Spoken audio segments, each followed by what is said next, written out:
ভারত সরকার শুনে রাখো, মসজিদ ভাঙো নাই, তকদির ভেঙেছ। মসজিদ যেভাবে মসজিদের ইটগুলি টুকরা টুকরা হয়েছে, গোটা ভারত আজ হোক কাল হোক মসজিদের ইটের মতোই টুকরা টুকরা হয়ে যাবেই যাবে ইনশাআল্লাহ। এই পৃথিবীতে বাংলাদেশের সবচাইতে বড় দুশ্মন ভারত। সবচাইতে বড় দুশ্মন কে? আমরা ভারতকে দেখিয়ে দেব ইনশাআল্লাহ।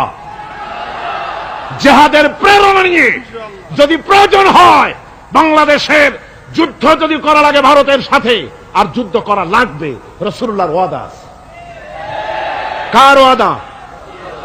নাসাই শরীফ, ইবনে মাজাহ, এই তার দুটি হাদিসের মধ্যে হযরত আবী হুরায়রা রাদিয়াল্লাহু তাআলা আনহু বর্ণিত হাদিস রয়েছে। বলেছেন, দুই শ্রেণীর লোক কিয়ামতের দিন জাহান্নাম থেকে মুক্ত হয়ে যাবে। এক শ্রেণী হচ্ছে যারা ঈসা আলাইহিস সালামের সাথে সাথী হয়ে যারা লড়বে আর শহীদ হবে, কিয়ামতে তারা জান্নাতে যাবে, জাহান্নাম থেকে মুক্ত। আর দ্বিতীয় শ্রেণী, ভারতের সঙ্গে একটা যুদ্ধ হবে, রাসূল বলেছেন হিন্দুস্তানের সঙ্গে একটা লড়াই হবে। ওই লড়াইয়ে যারা শহীদ হবে, রাসূলুল্লাহ বলেছেন কিয়ামতের দিন জাহান্নাম থেকে আল্লাহ মুক্ত করে দেবে।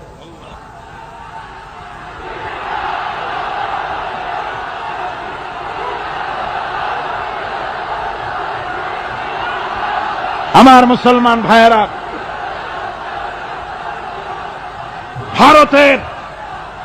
ভারতের জনগণের সাথে আমাদের কোনো বিদ্বেষ নাই, ভারতের জনগণের সাথে আমাদের কোনো শত্রুতা নাই, ঠিক কিনা? আমাদের দুশ্মনী নরপশুর সাথে। তুমি একটা সরকার, তোমার হাতে রয়েছে সেনাবাহিনী, তোমার সাথে বিএসএফ, তোমার হাতে ল্যান্ড ফোর্স, এয়ার ফোর্স, সব বাহিনী তোমার হাতে। মসজিদ ভাঙে চোখের সামনে, তোমার বাহিনীর লোকেরা অস্ত্র নিয়ে দাঁড়িয়ে থাকে, একটা ফাঁকা গুলিও করলো না। করছে একটা ফাঁকা গুলি? মুসলমানেরা প্রতিবাদ করলো, সেই প্রতিবাদের মুখে মুসলমানদেরকে গুলি করে করে মারা হলো। কারফিউ দিয়ে পুলিশেরা মুসলমানদের ঘরে ঢুকে মুসলমানদেরকে বের করে এনে বেয়নেট চার্জ করে শহীদ করে দিয়েছে। দিল্লি, মিরাট, থামো। দিল্লিতে, মিরাটে, কলকাতায়, বোম্বে, মাদ্রাস, গোটা ভারতে সাম্প্রদায়িক দাঙ্গা দিয়ে ডুবিয়ে ফেলেছে। মুসলমানেরা আজকে সেখানে এতিম অবস্থায় পড়ে আছে। সেই লড়াই ভারতের সাথে আমাদের হবে। ওই লড়াই যেদিন বাঁধবে, বাংলাদেশের সেনাবাহিনী, air force, land force, police শুধু এরাই যুদ্ধ করবে না, বাংলাদেশের 12 কোটি তৌহিদি জনতা শহীদ তিতুমীরের বাস হাতে নিয়ে ভারতকে পিটিয়ে ঠান্ডা করবে ইনশাআল্লাহ।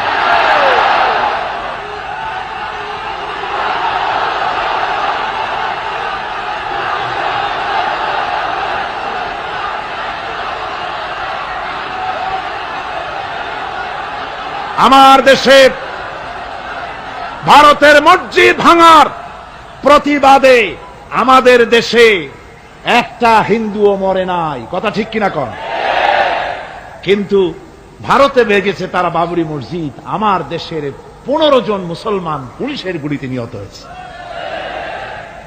আমার দেশে হিন্দু মরে নাই, তোমরা আমার দেশে সেখানে আমার মুসলমান মেরেছ।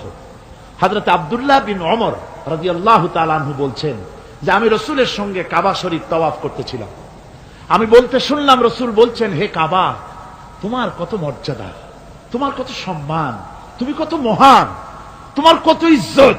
তবে কাবা শুনে রেখো, আল্লাহ রাব্বুল আলামিনের একটা মুমিন বান্দার যে মর্যাদা, তোমার মর্যাদা যত হোক একটা মুমিনের চাইতে নিশ্চয়ই বেশি নয়। তোমরা মসজিদ ভেঙেছো আর আল্লাহর মুমিন বান্দাদেরকে ভেঙেছো। তবে আমার দেশের মুসলমানদেরকে মনে রাখতে হবে, আমরা প্রতিশোধের নীতিতে বিশ্বাস করি না। ভারতের বাবরি মসজিদ ভাঙার ব্যাপারে বাংলাদেশের কোন হিন্দু দায়ী নয়, কথা বুঝতে পেরেছেন? আমরা একজনের অপরাধের শাস্তি আর একজনকে দেই না। বাংলাদেশের কোন হিন্দু ওই ঘটনার জন্য দায়ী নয়। আমাদের দেশে মন্দির 2-4টা ভেঙেছে, আমরা খবর নিয়েছি। এই মন্দিরগুলি মুসলমানেরা ভাঙে নাই, এই মন্দিরগুলি ভারতের এজেন্টদের উস্কানিতে হিন্দুরা নিজেরা ভেঙেছে, মুসলমানেরা ভাঙে না। ভারতীয় দালালেরা বাংলাদেশের সারা পৃথিবীতে সাম্প্রদায়িক সম্প্রীতির ভাবমূর্তিকে ক্ষুণ্ণ করার জন্য এই কাজ তারা করেছে। নরসিংদীতে, আরে মিয়া থামো না, নরসিংদীতে সেখানে দেখা গেছে গভীর রাত্রে কাপড়ের দোকানদার হিন্দু ঘরের সমস্ত কাপড় চোপড় সরাইয়া নিজের দোকানে আগুন দিতে গিয়েছে, পুলিশ তখন তারে ধরেছে।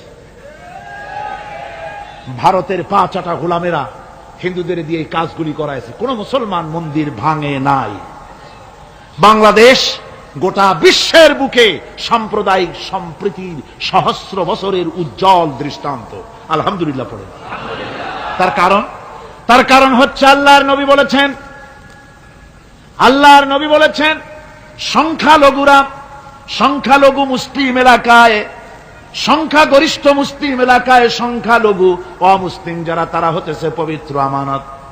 ওই আমানতের কেউ যদি খেয়ানত করে, অর্থাৎ অমুসলিমদের উপরে যদি কেউ অত্যাচার করে, তাহলে আমি নবী মুহাম্মদুর রাসূলুল্লাহ সাল্লাল্লাহু আলাইহি ওয়াসাল্লাম কিয়ামতের দিন আল্লাহর দরবারে মুসলমানদের বিরুদ্ধে মামলা দায়ের করব।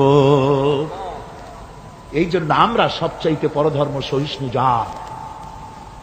আমার ভাইয়েরা ভালো করে মনে রাখুন, ভারতের বাবরি মসজিদ সহ এখন তারা আরো অন্যান্য মসজিদও ভাঙ্গা শুরু করবে, প্ল্যান নিয়েছে, ভাঙতেছে। তাজমহলকেও তারা ভাঙবে, অন্যান্য মসজিদও ভাঙবার পরিকল্পনা নিয়েছে।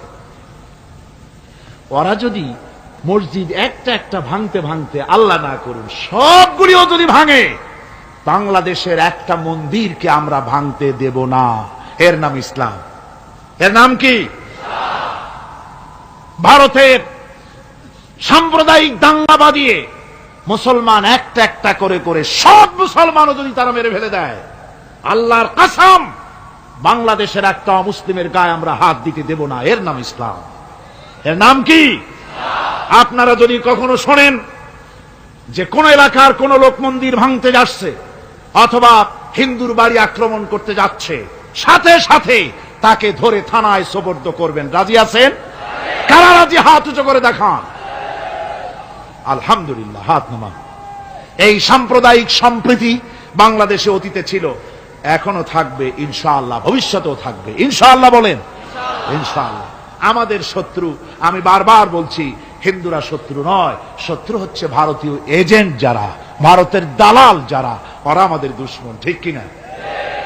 তারা বাংলাদেশের স্বপ্ন এখানে বসে দেখে, পত্রপত্রিকার মাধ্যমে, টিভির মাধ্যমে হাজারো প্রচেষ্টা তারা চালিয়ে যাচ্ছে ইসলামের বিরুদ্ধে। সুতরাং ইসলামকে জমিনে টিকিয়ে রাখার জন্য চাই সংগ্রাম।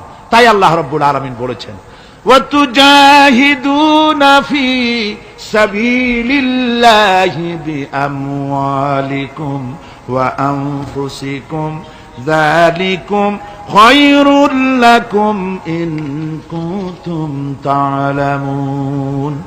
আল্লাহ পাক বলেন, আমার রাস্তায় জিহাদ করো, জান দাও, মাল দাও, জান দাও, জিহাদ করো, এটাই হলো উত্তম কাজ। যদি তোমরা ইসলাম বুঝে থাকো, এটাই তোমাদের জন্য কল্যাণকর। আগে বলেছেন মালের কথা, পরে জানের কথা। আগে কোনটা? মাল, পরে জান। যেহেতু আমরা জানের চাইতে মালের মহব্বত করি বসি, ঠিক কিনা? তো মালের মহব্বত করি বেশি, আমরা কথায় কথায় বলি, আরে ভাই দরকার যদি হয় জানটা দিয়ে দিব, আর জান যদি দিয়েই দেন তো মালটা তো থেকেই গেল। এই জন্য আল্লাহ বলেছেন মাল আগে দাও, তারপরে জান দাও। আমরা খুব চালাক, আমরা জান দিতে প্রস্তুত, মাল দিতে প্রস্তুত নই। একবার একটা লোক যাচ্ছে রাস্তা দিয়ে, সাথে তার প্রিয় কুকুর। কুকুরটা জিহ্বা বেরিয়ে গেছে, মরে যাচ্ছে। কুত্তার মালিক কাঁদতেছে। একজন লোক এসে বলে, ভাই তুমি কাঁদো কেন? কয় যে আমার এই কুত্তাটা খুব প্রিয় কুকুর, কুকুরটা মরে যাচ্ছে তাই কাঁদছে। কুকুর মরে কেন? কয় কুকুরটা মরতেছে 3 দিন ধরে আমি কোনো খাবার তাকে দিতে পারি না, সেই জন্য কুকুরটা মরছে। আচ্ছা হোক কুকুর, তবু তো আল্লাহর সৃষ্ট এক প্রাণী, কি খেতে দেওয়া যায়? এদিক ওদিক তাকায় দেখে কুকুরের মালিকের কাছেই রয়েছে একটা পোটলা। কয় মিয়া তোমার এই পোটলার মধ্যে কি? কয় পোটলার মধ্যে হালুয়া আর রুটি। তোমার পোটলার মধ্যে হালুয়া আছে, রুটি আছে, কুত্তা মরে ক্ষুধার জ্বালার, তুমি সেখানে কান্দো, ওর থেকে এক টুকরো রুটি দিলেই তো কুত্তা বাঁচে। কুত্তার মালিক বলছে, মিয়া সাহেব ওই সব ফতো আমারে শুনেন না, এগুলো আমি খুব জানি। রুটি আর হালুয়া দিলেই তো আমার পয়সা খরচ হবে, ওর দরদে যে কান্তিছি এর জন্য তার পয়সা খরচ হচ্ছে না। আমাদের অবস্থা কিন্তু তাই হয়েছে। ইসলাম বিদায় হয়ে যায়, যাক না, কিন্তু আমি কাঁদবো, পয়সা দিব না। রাসূলের করুণ ঘটনাগুলি শুনে চোখের পানি ফেলবো, কিন্তু এই করুণ ঘটনা কেন ঘটলো সেই ময়দানে আমরা পা ফেলবো না। এরকম একটা অ্যাটিটিউড, এ ধরনের একটা মেন্টালিটি আমাদের মধ্যে গ্রো করেছে, ঠিক কিনা কর? আমার ভাইয়েরা, মাল দিতে হবে, জান দিতে হবে, সবকিছুকে উৎসর্গ করে দিতে হবে আল্লাহর দ্বীন প্রতিষ্ঠার জন্য। যার পয়সা আছে, পয়সা দিয়ে কি করবেন যদি আল্লাহর দ্বীন এ জমিনে কায়েম না হয়? আল্লাহর দ্বীন কায়েম না হলে অসত্য, বদমাশি, শয়তানি, সব রকমের অন্যায় কাজ দিয়ে ভরে যাবে দেশ, ক্রমান্বয়ে অশান্তির দিকে যাবে। শান্তি আসবে কেবলমাত্র ইসলাম প্রতিষ্ঠা হলে পরে। আমাদের অবস্থা হলো যে আমরা ওই কুফাবাসীদের মতো। কাদের মতো? কুফাবাসীদের মতো। কুফাবাসীরা হযরত ইমাম হোসেনের জন্য দারুণ ভাবে কেঁদেছে, ঠিক কিনা? কুফাবাসীরা ইমাম হোসেনকে দাওয়াত দিছিল কারা? কুফাবাসীরা। অনেকগুলি চিঠি তারা লিখছে। কুফাবাসীরা ইমাম হোসেনকে ভালোবাসতো, দাওয়াত দিয়েছে, তার জন্য কেঁদেছে। কিন্তু কুফাবাসীদের চোখের পানিটা ছিল ইমাম হোসেনের জন্য, আর অস্ত্র, টাকা পয়সা, শক্তি সবটা ছিল এজিদের জন্য। কথা বুঝতে পেরেছ? কুফাবাসীদের মতো অবস্থায় আমাদের হয়েছে। কুফাবাসীদের হযরত ইমাম হোসেনের জন্য তারা শুধু চোখের পানি ফেলেছে, আর টাকা পয়সা, অস্ত্রপাতি যা ছিল সব ছিল তাদের এজিদের জন্য। আমাদের অবস্থাও তাই। আমরা ইসলামের জন্য শুধু চোখের পানি ফেলি, আর যখন ভোট দেই তখন ইসলাম যারা চায় না তাদেরকেই ভোট দেই, ঠিক কিনা? আমাদের টাকা, আমাদের পয়সা, আমাদের ইলেকশন, আমাদের হরতাল, আমাদের ধর্মঘট সবকিছু হচ্ছে ইসলাম যায় না, যারা চায় না তাদের জন্য। আর ইসলামের যখন কথা বলি, ইসলামের কথা শুনলে শুধু চোখের পানিটাই ছাড়ি, মহব্বত চোখের পানি দিয়া শেষ করে দিই, আর কিছুই করি না। আমি একবার এইখানে এই শহরে অনেক বছর আগে একটা জানাজায় শরীক হয়েছিলাম। কোন মাঠে আমার এখন তার মনে নেই। জানাজার পরে যিনি জানাজা পড়ালেন তিনি বললেন, ওই লাশকে সামনে রেখে বললেন, কেন আসিল? তখন আমি নতুন নতুন চিটাগাং আসছি, আমি ভাষা ভালো করে বুঝিও না। একজন বললো কেন আসিল, সবাই কইল গম আসিল। তাই বললাম যে গম আসিল, এই মরা মানুষের সাথে গম, আমি আটা গম তাই মনে করেছি যে এটার কি সম্পর্ক। আমি ইমাম সাহেবকে জিজ্ঞেস করলাম যে আপনি বললেন কি, আর জনগণই বা বললো কি? কয় যে আমি জিজ্ঞেস করলাম যে লোকটা কেমন ছিল, তো সবাই বললো ভালো ছিল। তাই বললাম তো ফায়দা কি? ফায়দাই যে সবাই বললো ভালো, আল্লাহ তারে মাফ করে দিয়া ভালো বলে বেহেশতে পাঠায় দিবে। বলে আশ্চর্য কথা, আল্লাহ কি এইরকম নাকি যে একটা সুদখোর, ঘুষখোর, জেনাকার, এ লোক ভালো না খারাপ আমি তা বলতে চাই না, কিন্তু একটা লোক সে কন্ট্রাক্টর ছিল, কন্ট্রাক্টারি করতে গিয়ে রাস্তাঘাট, স্কুল কলেজের রড সিমেন্ট জনমের মতো খাইছে। কথা বুঝতে পেরেছেন? সরকারি গিয়ে, ক্ষমতায় গিয়ে গভর্নমেন্টের টাকা পয়সা জনমের মতো শেষ করে ফেলেছে। এই লোকটি সুদখোর, ঘুষখোর, জেনাকার মরে গেছে। আর আসে আপনি কইলেন যে কেন আসিল, সকল কইল গম আসিল, আর আল্লাহ বেহেশত দিয়ে দেবে। তাহলে আল্লাহ হাকামুল হাকিমিন হইলেন কি করে? এরটা কি বিচার হইল নাকি? কি করে সম্ভব? আমার বন্ধুগণ, আমরা যখন মরে যাই, মরার পরে আমাদেরকে কবরের মধ্যে রাখা হয়। কবরের ভিতরে রেখে আমাদেরকে বলা হয়, যারা কবরে রাখে তারা বলে, মৃত্যু ব্যক্তিকে কবরে রাখার সময় বলে, বিসমিল্লাহি আলা মিল্লাতি রাসূলিল্লাহ, আল্লাহর নামে রসুলের দলে উঠাই দিয়ে গেলাম। আল্লাহর নামে কার দলে উঠাইলো? রসুলের দলে। চিন্তা করেন ভাইরা, আল্লাহর নামে রসুলের দলে উঠাইলেন কারে? তার যৌবনকালে যত মিছিল করেছে, ধর্ম নিরপেক্ষতাবাদের পক্ষে মিছিল করেছে, পুঁজিবাদের পক্ষে মিছিল করেছে, সমাজতন্ত্রের পক্ষে মিছিল করেছে, স্লোগান দিয়েছে, দেওয়ালে লিখেছে, বক্তৃতা করেছে, ভোট দিয়েছে, বই লিখেছে, জীবনে যা কিছু করেছে সব করেছে মানুষের তৈরি করা মতবাদের জন্য। তার ভোট ইসলামের কাজে লাগে নাই, তার ইলেকশন ইসলামের কাজে লাগে নাই, তার দেওয়ালের লেখা ইসলামের কাজে লাগে নাই, তার বক্তৃতা, তার টাকা পয়সা ইসলামের কাজে লাগলো না। মরে গেছে, পরে মরা মানুষটারে উঠাইয়া বললা রাসূলুল্লাহর দলে উঠাইয়া দিলাম, এখন বলো রাসূলুল্লাহ কেন তোমার মতো মরা লাশটাকে তিনি গ্রহণ করতে যাবেন? তোমার জীবনের কোন কাজই তো ইসলামের জন্য কাজে লাগলো না। তোমার জীবনের একটা দিকও তো ইসলামের কাজে লাগে নাই। মরছো, তারপরে তোমার মরা লাশ রাসূলুল্লাহ বহন করতে যাবেন কেন? কি দায় ঢাকা পড়েছে তা? সুতরাং আমি বলতে চাই, আজকের মাহফিলে যত জনতা উপস্থিত হয়েছেন, জান এবং মাল সবকিছু দিয়ে লড়াই করতে হবে আল্লাহর রাস্তায়।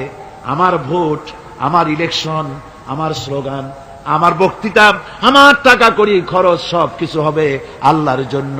কুল ইন্না সালাতি ওয়া নুসুকি ওয়া মাহইয়ায়া ওয়া মামাতি লিল্লাহি রাব্বিল আলামিন। সবাই পড়েন, ইন্না সালাতি ওয়া নুসুকি ওয়া মাহইয়ায়া ওয়া মামাতি লিল্লাহি রাব্বিল আলামিন। আল্লাহ পাক বলেছেন, বলো আমার নামাজ, আমার হায়াত, আমার কোরবানি, আমার মত সব আল্লাহর জন্য। কার জন্য? আল্লাহর জন্য। সুতরাং জিহাদ হলো আমাদের জন্য অপরিহার্য। সেই কথাটি এতক্ষণ ধরে বুঝালাম। বিশ্ব মানবতার মুক্তি, নারীর মুক্তি, শ্রমিকদের মুক্তি, মানুষের মুক্তি, গরিবের মুক্তি, শ্রমিকের মুক্তি, বিশ্ব মানবতা, নির্যাতিত মানবতার মুক্তি আসতে পারে কেবলমাত্র জিহাদের মাধ্যমে। আল্লাহর দ্বীন প্রতিষ্ঠা করে মানুষের মুখে হাসি ফুটানো যেতে পারে। আর কোন পথ আছে? আর কোন পথ আছে? আর কোন পথ নাই। আল্লাহ যেন এই রাস্তায়, এই জিহাদের রাস্তায়, দ্বীন প্রতিষ্ঠার রাস্তায় আমাদেরকে সক্রিয়ভাবে অংশগ্রহণের তৌফিক দেন। সবাই বলুন আমিন। সবাই বলুন আমিন। এই পৃথিবীতে ইউনূস আলাইহিস সালাম যে বিপদে পড়ছিলেন, এর চাইতে বড় বিপদ পৃথিবীতে কিছু হতে পারে? আপনাদের চিন্তায় বুঝি পারে? এই দিকের লোকেরা কথাই কয় না। কি বলেন, পারে? সুতরাং গতকালকের মতো আবারও বলি, বিপদ আসতে পরে মুসলমানেরা মাজারে দৌড়ায় বেশি। কন নাউজুবিল্লাহ, জোরে কন নাউজুবিল্লাহ। বিপদ আসে আর মাজারে চলে যায়, যাইয়া সেখানে কাঁদে, মাজারের উপরে মাথা ঘা দিতে থাকে, পয়সা দেয়, মুনাজাত করে, কাঁদতে থাকে, মাজারওয়ালার কাছে বিপদ মুক্তি চায়। নাউজুবিল্লাহ পড়ে, আবারও কন নাউজুবিল্লাহ। বিশ্বাস করুন আমার ভাইরা, বিশ্বাস করুন, আল্লাহর কোরআন আমার হাতে। মাজারওয়ালার কাছে কামলে পড়ে ওই মাজারে যিনি শুয়ে আছেন, আল্লাহর কসম তার কোনো ক্ষমতা নাই আপনাকে বিপদ থেকে বাঁচাতে পারে। আছে ক্ষমতা? জোরে বলেন, আছে। বিপদ থেকে বাঁচাবে কে? কে বাঁচাবে? আল্লাহ। আপনারা টাকা দেন, আর ওই টাকাগুলি ওইখানে মাজারে বৈশা জনমের খাওয়া খায় মাজারের পাহারাদার এক শ্রেণীর পান্ডারা। টাকাগুলা মাথায় দেখবেন মাজার কেন্দ্র করে লাল লাল চাদর গায়, তারপরে চট, মাথায় জট, দাড়িতে জট, দাড়িতে জট, আর মোষ। হায় রে মোষ! 6টা টর্চ লাইট দিয়েও যদি আপনি খোঁজেন, মুখ তালাশ করে পাবেন না। এত মোষ সমানে কাজা খায় আপনার পয়সা দিয়ে। ধর্মের নামের ব্যবসা করে। যাই দেখেন মাজারগুলো, প্রত্যেকটা মাজারে 5টা 10টা লোক বসা আছে। ঘাট ঘরে বের করে দাও। আর বড় মাজারে বসে আছো কেন? মসজিদে যাও। কোথায় যাবে? কোথায় যাবে? মসজিদে। আল্লাহর আল্লাহর ওলিদের মাজার ঘেরাও করে রেখে দাও, যত্ন করে রেখে দাও। গরু, ছাগল, ভেড়া, হাবিজাবি কিছু যেন যেতে না পারে, যত্ন করে রাখো, সম্মান দিয়ে রাখো। কিন্তু তোমার ওখানে পাহারা দিতে বলছে কি? তুমি ওখানে বসে থাকো কেন? গুড় যেখানে, পিঁপড়া সেখানে। পয়সা দেওয়া বন্ধ করে একটারও পাবেন না ওখানে। ঠিক কিনা কর? সব ধান্দাবাজ পয়সার লোভে ওখানে বসে থাকে, গাঁজা খায়, মদ খায়, নামাজ পড়ে না। আর আপনার টাকা দিয়া খোঁজ নিয়ে দেখেন, মাজারের মুতল্লি যত আছে সব বাসের মালিক, ট্রাকের মালিক, কোটি কোটি টাকার ব্যবসা করে। সুতরাং এগুলি ছাড়েন, এ ধান্দাবাজি বন্ধ করুন। মাজারের সাথে কোনো সম্পর্ক নাই। মুসলমানের সম্পর্ক কেবল মসজিদের সাথে। কিসের সাথে? মসজিদের সাথে সম্পর্ক গড়ে। আমার বন্ধুগণ, বিপদ আসলে পরে কবরের কাছে যাওয়া নয়, বিপদ আসলে পরে মসজিদে যান, 2 রাকাত কাজায়ে হাজাতের নামাজ পড়েন। রাসূলুল্লাহ পড়েছেন, কাজায়ে হাজাতের নামাজ পড়েন, সেজদায় পড়ে গিয়ে আল্লাহর কাছে কান্দেন, আপনার বিপদ আল্লাহ রব্বুল আলামিন দূর করে দিবেন। আরে এমন আল্লাহরে ছুঁয়া কি যে বলবো, মানুষের যে কি হইছে। আমি সিলেটে দেখেছি শাহজালাল রহমতুল্লাহ আলাই আল্লাহর ওলি, শাহ আমানত আল্লাহর ওলি, শাহ মাখদুম আল্লাহর ওলি। এই অলিরা কোনদিন বলে যায় নাই যে আমার মাজারে পাহারা দিয়ে তোমরা টাকা আদায় করো। বলছে কেউ? শাহজালাল রহমতুল্লাহ আলাইর মিশন কি ছিল, আর এই পাগলেরা করে কি? হযরত শাহজালালের তরবারি আছে, আমি তরবারি দেখেছি, দোধারি তরবারি হাতে নিয়ে এসেছেন। এক হাতে ছিল তরবারি আর এক হাতে ছিল আল্লাহর কোরআন।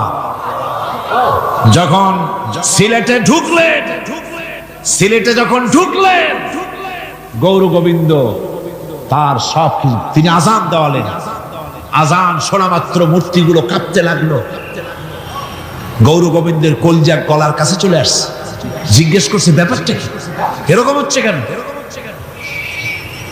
জ্যোতিষীরা বলল জবন এসেছে, মেলেচ্ছ এসেছে, আর উপায় নাই। শাহজালাল রহমতুল্লাহ আলাইহি তিনি বসলেন গেটের কাছে, এবার সব পালাচ্ছে। গৌর গোবিন্দ বলল সাপুরিয়াদের ডেকে যে আমারে একটা বাক্সের মধ্যে ভরিয়া সাপ বলে চালাই দিই, আমি সামনে পড়তে চাই না। ভয়তে কলজা গলার কাছে চলে আসছে, শুধু আজান শুনে। এরপরে লোক সব চলে যাচ্ছে, উনি দেখতেছেন যাও যাও যাচ্ছে সব। তারপরে ঝুড়িতে করে যাচ্ছে সাপুরিয়ারা, তোমাদের এর মধ্যে কি? সাপ, যাও যাও যাও। এরপরে বড় একটা বাক্স, ওইটার মধ্যে কি? কাজে হুজুর আমরা সাপ খেলা দেখি, এর মধ্যে সাপ। নামাও, আমি সাপ খেলা দেখবো, নামাও ওটা। এরপরে বাক্স খুলছে, দেখে যে আসল সাপ বাইর হয়েছে। গৌর গোবিন্দ বলল যে আমার রাজত্ব ছেড়ে দিলাম, আমারে জানে বাঁচা। শাহজালাল রহমতুল্লাহ আলাইহি বললেন আমি তো মারতে আসি নাই, আমি তো হত্যাকাণ্ড করতে আসিনি, আল্লাহর দ্বীনকে নিয়ে এসেছি। তিনি ক্ষমা করে দিলেন। সেই শাহজালাল রহমতুল্লাহ আলাইহির মাজারে লোকেরা বিভিন্ন জায়গা দিয়ে যায়, বাস ভরে ভরে যায়, যাইয়া চাদরের উপরে যাইয়া মাথা ঘা দিতে থাকে আর কাঁদতে থাকে। কতগুলো গজাল মাছ আছে, বিরাট বিরাট গজাল, গায়ে স্যাটলা পড়ে গেছে, দেখলে মনে হয় যেন রিটায়ার্ড অফিসার, এরকম মোটা। ওগুলারে মুড়ি খাওয়া, কলজা খাওয়া। একটা কুয়া আছে, পানি এত পচা, কয় যে এইটার আর এক মুখ হলো জমজমের সাথে মিশানো। নাউজুবিল্লাহ। হায় রে মানুষ, মুসলমানের আকীদা হয় এত খারাপ, আকীদা বদতর হয়ে যাচ্ছে। এগুলি ধর্মের নামের ব্যবসা, এগুলি জোরে বলেন কি? এই ব্যবসা বন্ধ করতে হবে, এই ব্যবসা বন্ধ করতে হবে। এরা ধর্মের নামে লুটেরা, চাদর দিয়ে, আগরবাতি দিয়ে, মোমবাতি দিয়ে, সেজদা দিয়ে মুশরিক হয়ে যাচ্ছে, ইসলাম থেকে খারিজ হয়ে যাচ্ছে। আমার কাছে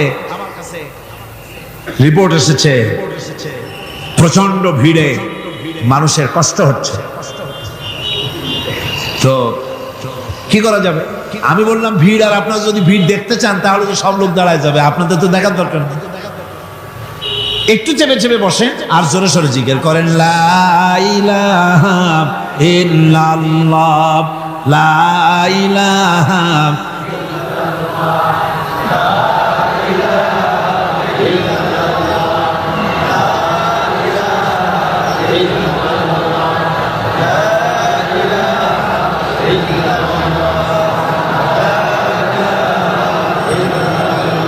কিন্তু বসেই এগোতে পারতেন, দাঁড়ালে পরে ডিস্টার্ব হয়, হাঁটলে পরে ডিস্টার্ব হয়।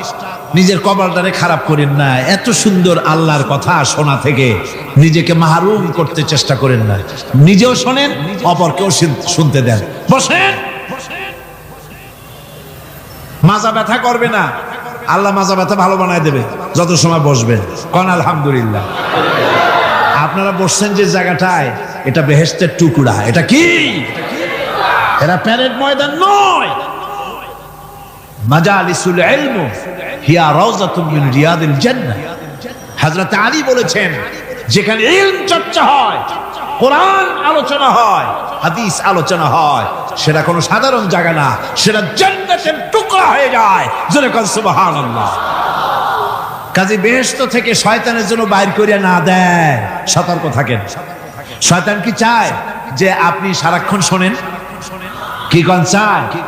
চায় না। শয়তানের খপ্পরে পড়ে না, বসেন আর শোনেন। ইমানদার যখন বিপদে জর্জরিত হতে থাকে, তখন সে ভেঙে পড়ে না।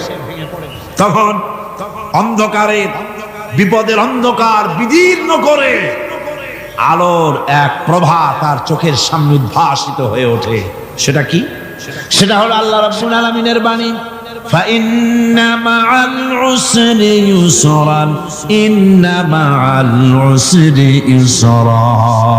আল্লাহ পাক বলেন, জেনে রাখো, দুঃখ এবং কষ্টের সাথে রয়েছে সুযোগ আর সুবিধা, আর অসচ্ছলতার সাথে রয়েছে উদার সচ্ছলতা। জোরে কোন সুবহানাল্লাহ। কাজে ভয় পাওয়ার কারণ নাই, হতাশ হওয়ার কারণ নাই। মন আশায় বুক বেঁধে রাখো। গুনাহ করেছো, হতাশ হয়ো না। যুবকদের গুনাহ করা স্বাভাবিক। ইউনিভার্সিটির ছাত্র, কলেজের ছাত্র, প্রফেসর, শিক্ষক, অফিসার ঘুষ খেয়েছেন, জিনা করা হয়েছে, মদ খাওয়া হয়েছে, মিথ্যা কথা বলা হয়েছে, যাই কিছু করেন না কেন, ভয় পাওয়ার কারণ নাই, নিরাশ হওয়ার কোনো দরকার নাই। আল্লাহ পাক ডেকে বলেছেন, কুল ইয়া ইবাদিয়াল্লাযীনা আসরাফু আলা আনফুসিহিম লা তাকনাতু মির রাহমাতিল্লাহ। আরে আমার আল্লাহর মতো এত ভালো আর কেউ আছে?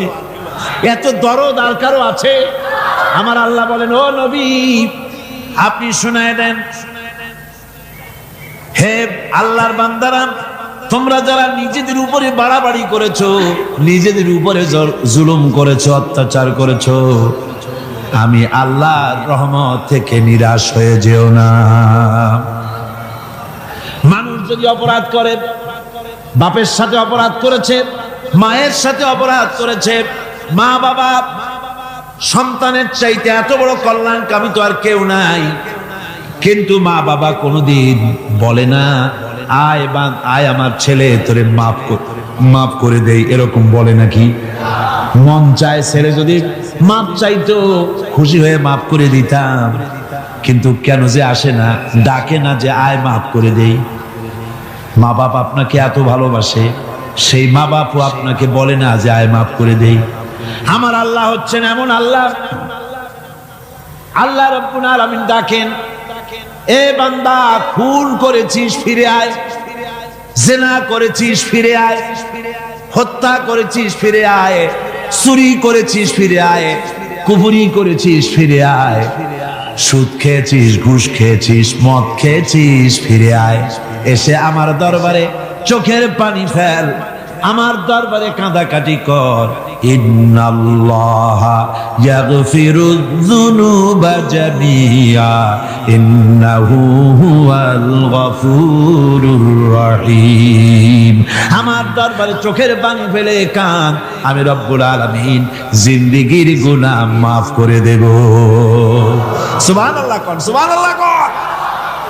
আমার কাছে কাঁদ, চোখের পানি ফেল। আল্লাহ রাব্বুল আলামিনের কাছে বান্দার দুইটা ফোঁটা বেশি প্রিয়। একটা হলো জিহাদের ময়দানে যে রক্ত ফোঁটা দেওয়া হয়, এটা আল্লাহর কাছে প্রিয়। আর আল্লাহর ভয়তে গুনার জন্য লজ্জা করে অনুশোচনা করে বান্দা যখন চোখের পানি ছেড়ে দেয় আল্লাহর কাছে এটা অত্যন্ত প্রিয়। নবীজি বলেছেন, বান্দা যখন গুনার ভয়তে, আল্লাহর ভয়তে, জাহান্নামের ভয়তে অনুশোচনা করে যখন চোখ দিয়া পানি ছেড়ে দেয়, ওই চোখের পানি নাকের অর্ধেক আসতে না আসতে আল্লাহ রাব্বুল আলামিন বান্দারে মাফ করে দেন। আল্লাহ বরদাস্ত করতে পারেন না যে বান্দা কান্দুক। আমার ভাইরা, আল্লাহ রহমত, এই পৃথিবীতে আল্লাহর রহমতকে 100 ভাগ করা হয়েছে। আল্লাহ রহমতের কত ভাগ? এই 100 ভাগের 1 ভাগ সারা পৃথিবীতে ছড়াই দেওয়া হয়েছে। আর 99 ভাগ কার কাছে? আল্লাহর কাছে।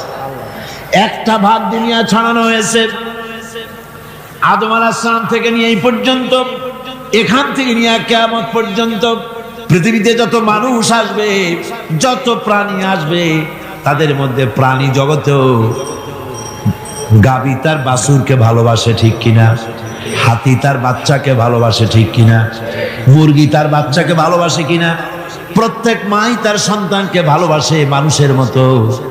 এই ভালোবাসা, এই স্নেহ, এই মমতা, এই করুণা, এই মহব্বত একটা ভাগ দুনিয়ায় দেওয়ার পর আপনি আর আমি যতটুকুন ভাগে পেয়েছি সেই মহব্বত, স্ত্রীর মহব্বতে অস্থির, মায়ের মহব্বতে অস্থির, সন্তানের মহব্বতে অস্থির।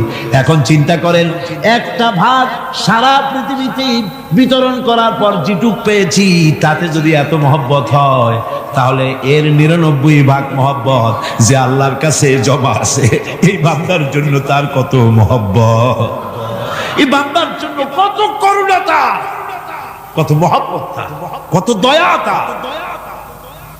এজন্য আল্লাহ রাব্বুল আলামিন বলেছেন, নাব্বি ইবাদি আন্নি আনাল গফুরুর রহিম। ও আমার নবী, সুসংবাদ দিয়ে দাও, বান্দাদেরকে শোনায় দাও যে আমি আল্লাহ তাআলা ক্ষমাশীল আর দয়াবান। হুজুর কাঁদতেছিলেন, হযরত ওমর রাদিয়াল্লাহু তাআলা আনহু এসে দেখেন হুজুর একা কাঁদতেছে। হুজুর জিজ্ঞেস করছেন, হযরত ওমর জিজ্ঞেস করলেন, হুজুর আপনি কাঁদেন কেন একা একা? হযরত ওমর বলেন, আমি যখন প্রশ্ন করলাম নবীজি বললেন, আমার কাছে কিছু আগে জিবরাইল এসেছিলেন। জিবরাইল এসে আমাকে বললেন, আল্লাহ পাক বলেছেন, হে আমার নবী, ইসলামের ভিতরে থেকে যে সমস্ত মানুষগুলো ইসলামের ভিতরে থেকে চুল আর দাড়ি পাকায় দিছে, কিয়ামতের দিন এই লোকগুলারে আমি শাস্তি দিতে আমার শরম হবে। হযরত ওমর বলেন, হুজুর উম্মতের জন্য কত বড় খোঁজ খবর এটা, আর আপনি কাঁদতেছেন।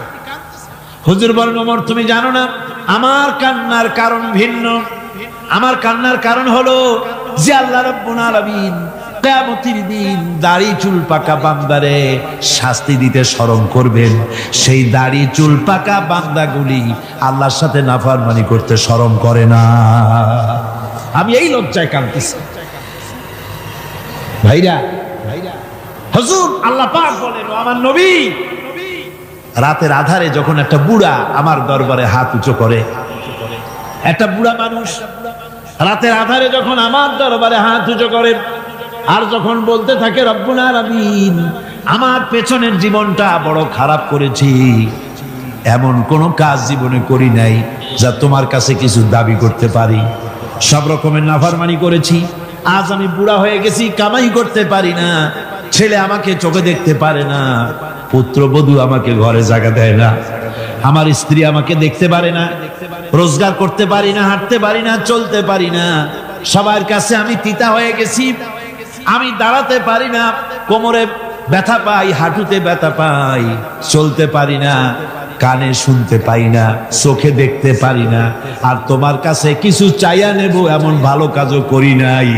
এইভাবে যখন বান্দা কাঁদতে থাকে আমার দরবারে, ও আমার হাবিব আমার রহমতের দরিয়ায় জোশ মেরে যায়, আমার শরম হয় এই বুড়াটারে কেমনে খালি হাতে ফিরাইয়া দেই। সুবহানাল্লাহ, সুবহানাল্লাহ। আমার আল্লাহর এত দয়া, আমার আল্লাহর এত মায়া, এত মহব্বত।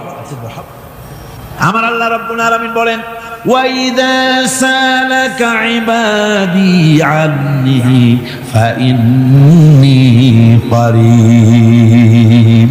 ও আমার হাবিব, আমার বান্দা আমার ব্যাপারে প্রশ্ন করে, আমি বান্দার একদম নিকটে।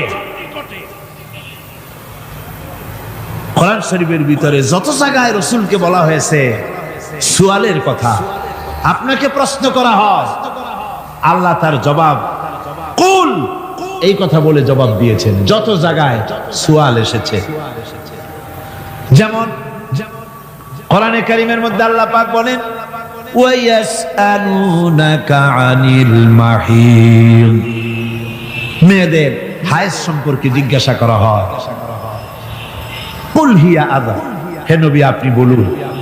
এভাবে করে কুল দিয়ে জবাব দেওয়া হচ্ছে।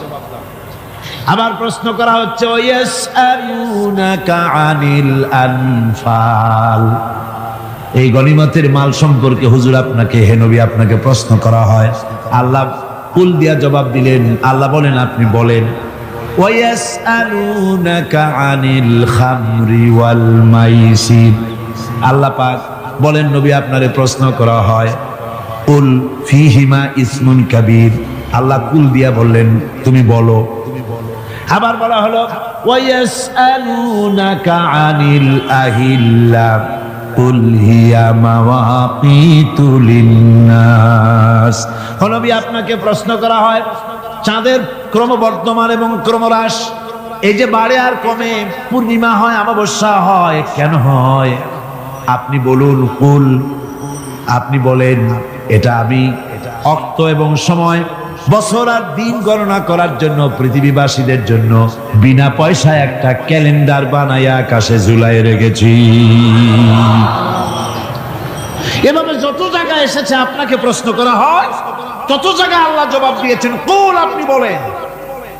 গোটা কোরআন শরীফের ভিতরে এই একটি মাত্র জায়গা যেখানে বলা হয়েছে আপনাকে প্রশ্ন করা হয়, আল্লাহ এখানে বলতে পারতেন কুল আপনি বলেন, আল্লাহ তোমাদের নিকটবর্তী, এভাবে জবাব হয় না।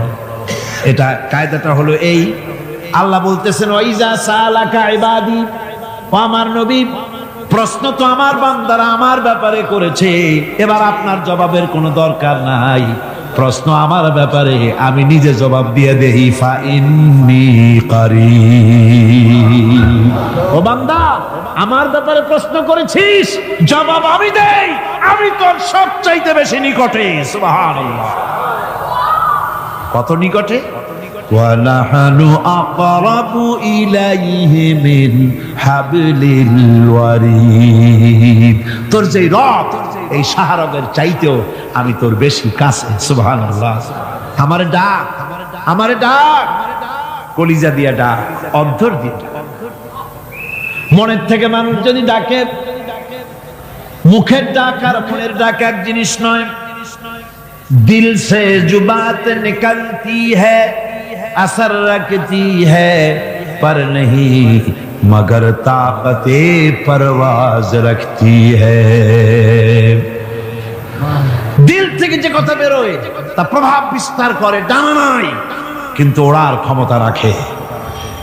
মনের কথাই ভিন্ন, মন থেকে, দিল থেকে, কলিজা থেকে, অন্তরের গভীর কন্দর থেকে মুহাব্বতের সাথে কেউ যদি একবার বলে আল্লাহ, বলেন আল্লাহ, আল্লাহ, আল্লাহ, আল্লাহ রাব্বুল আলামিন বলেন অন্তরের অন্তঃস্থল থেকে একটি বার যদি বান্দা বলেন আল্লাহ, আল্লাহ বলেন 70 বার সাড়া দিয়া জিজ্ঞেস করি বান্দা কি চাও, আমি তোমার কাছে আছি। সুবহানাল্লাহ, আমি তোর একদম কাছে, কি চাস বল, বল আমার কাছে। এমন দয়াবান, এমন মেহেরবান, এমন আল্লাহ আমাদের, সে আল্লাহ রাব্বুল আলামিন তিনি বলছেন وقال ربكم ادعوني استجب لكم, তোমাদের রব বলেছেন আমারে ডাকো, আমি আল্লাহ ডাকের সাড়া দিয়া দেব। সুবহানাল্লাহ, কারে ডাকতে হবে, কারে ডাকতে হবে? এই বিশাল জনসমুদ্র একটুকু চিল্লা কনকারে রাখতে হবে। কোন পীর সাহেবকে নয়, আল্লাহর কসম কোন খাজা বাবাকে নয়, ডাকতে হবে কারে? চিল্লা এখন কারে? ওয়াকালা রাব্বুকুম উদউনি, তোমার রব তোমাকে বলতেছে আমারে ডাকো, আস্তাজিব লাকুম, আমারে ডাকবে আমি সাড়া দিয়ে দেব। সুবহানাল্লাহ।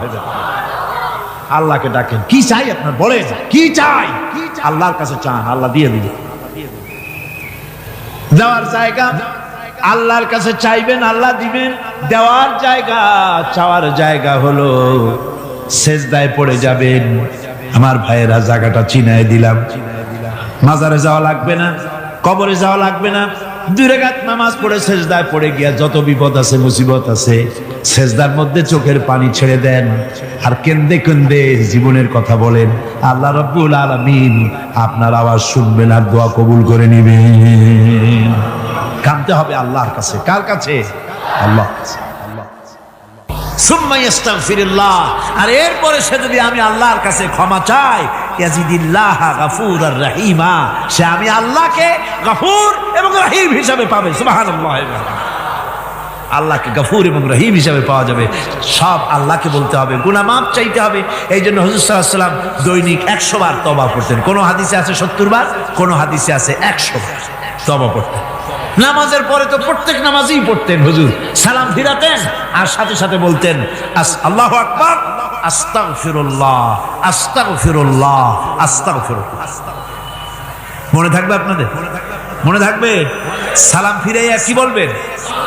না, সালাম ফিরাবার সাথে সাথে বলবেন আল্লাহু আকবার, তারপরে পড়বেন আস্তাগফিরুল্লাহ, আস্তাগফিরুল্লাহ, আস্তাগফিরুল্লাহ। তওবা করবেন, আল্লাহর কাছে সবসময় গুনাহ মাফ চাইতে থাকবেন, বিনীত থাকবেন। আল্লাহকে পাওয়া যাবে, তাকে রহিম হিসেবে পাওয়া যাবে। সুতরাং ঈমান বিল্লাহ, আল্লাহর প্রতি ঈমান আনলে পরে 4র্থ নম্বরে যে উপকারটা হবে সেটা হলো হতাশায় ভুগবে না, নিরাশায় ভুগবে না, আশায় বুক বেঁধে উঠবে, ঈমান মজবুত হবে, আল্লাহর কাছে মানুষ বিনয়ী হয়ে যাবে। এবার 5ম নম্বরের উপকার আমি বলছিলাম, ঈমান বিল্লাহ, আল্লাহর প্রতি ঈমান আনলে পরে অসংখ্য উপকার হয়, অসংখ্য বৈশিষ্ট্যের আছে। এর 6টা উপকারের কথা আমি বলবো। কয়টা? অসংখ্য উপকারের ভিতরে প্রধান 6টি উপকারের কথা বলবো। এর বললাম কয়টা? 4টে বলছি। এবার বলো 5ম উপকারের কথা। আল্লাহর প্রতি আপনি পূর্ব পশ্চিমে কতবার মুখ ঘোরালেন, এটাই কিন্তু আপনার আসল সৎ কাজ নয়। আসল সৎ কাজ হলো আল্লাহর প্রতি ঈমান আনা। এই ঈমানের ব্যাপারে 3টা দিন আমরা পার করে দিলাম, এখনো কথা শেষ হয় নাই। আল্লাহর প্রতি ঈমান আনলে পরে যে উপকারটা হবে 5ম নম্বরে, সেটা হলো কঠোর এবং কঠিন বিপদের ভিতরে বান্দার ভিতরে অবিচলতা এবং ধৈর্যের সৃষ্টি হয়ে যাবে। আলহামদুলিল্লাহ। কঠিন বিপদ মুসিবত আসতে পরে সে অবিচল থাকবে। সারা দুনিয়ার বিপদ আপদ, শত্রুতা, দুঃখ, কষ্ট, মুসিবত, জুলুম, নির্যাতন সবকিছু পাহাড়ের মতো উঁচু হয়ে তাকে ঘিরে ফেলবে, কিন্তু তাকে এক চুলও নাড়াতে পারবে না। আলহামদুলিল্লাহ। সারা পৃথিবী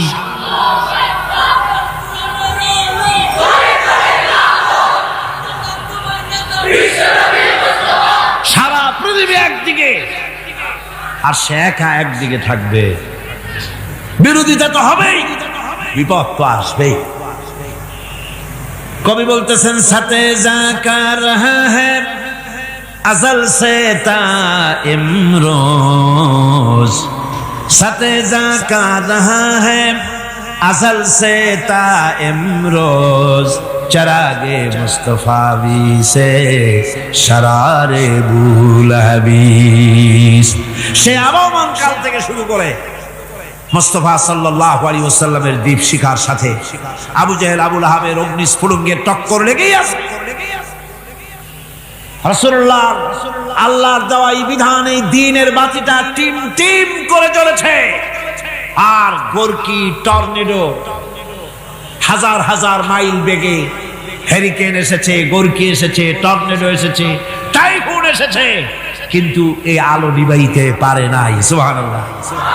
এই আলো নিবাতে পারে নাই। এই শত্রুতা চিরকালে নিবাতে পারবে না। কারণ হচ্ছে আল্লাহ রাব্বুল আলামিন বলেছেন, ইউরিদুনা লিইউতফিউ নূরাল্লাহি বিআফওয়াহিহিম ওয়াল্লাহু মুতিম্মু নূরিহি ওয়ালাউ কারিহাল কাফিরুন।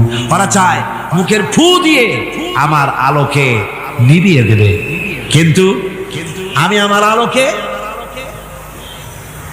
পূর্ণতা দান করব। তাতে কাফের বেঈমানদের কলজায় যত জ্বালা যন্ত্রণা হোক, আমার দিন কেউ মিটাই দিতে পারবে না। কোন সুবহানাল্লাহ। সুতরাং বিপদে অবিচলতা আসবে, সে অটল হবে, মজবুত হবে। কোরআনে কারীম বলতেছে, ওয়া কাযালিকা জাআলনা লিকুল্লি নাবিয়্যিন আদুওয়াম মিনাল মুজরিমিন। এই পৃথিবীতে এমনি করে আমি সকল নবীদের শত্রু বানিয়েছি, সব পাপিষ্ঠ অপরাধীদেরকে। নবীদের সাথে বিরোধিতা করেছে কারা? পাপিষ্ঠরা, অপরাধীরা। আজও খুঁজে দেখেন, আজও ইসলামী আন্দোলনের বিরোধিতা যারা করে সবগুলি কি পাপিষ্ঠ? সত্য কি রাখ? ইসলামী আন্দোলনের বিরোধিতা যারা করে হিসাব করে, চোখ দিয়ে তাকায় দেখেন, খুঁজে দেখেন তাদের নামগুলি। মদখোর, জিনাকার, বদমাশ, চোর, হাইজাকার, বেনামাজি, লুটেরা, মিথ্যাবাদী, সবচাইতে সমাজের নিকৃষ্ট লোকগুলি ইসলামের বিরুদ্ধে করে।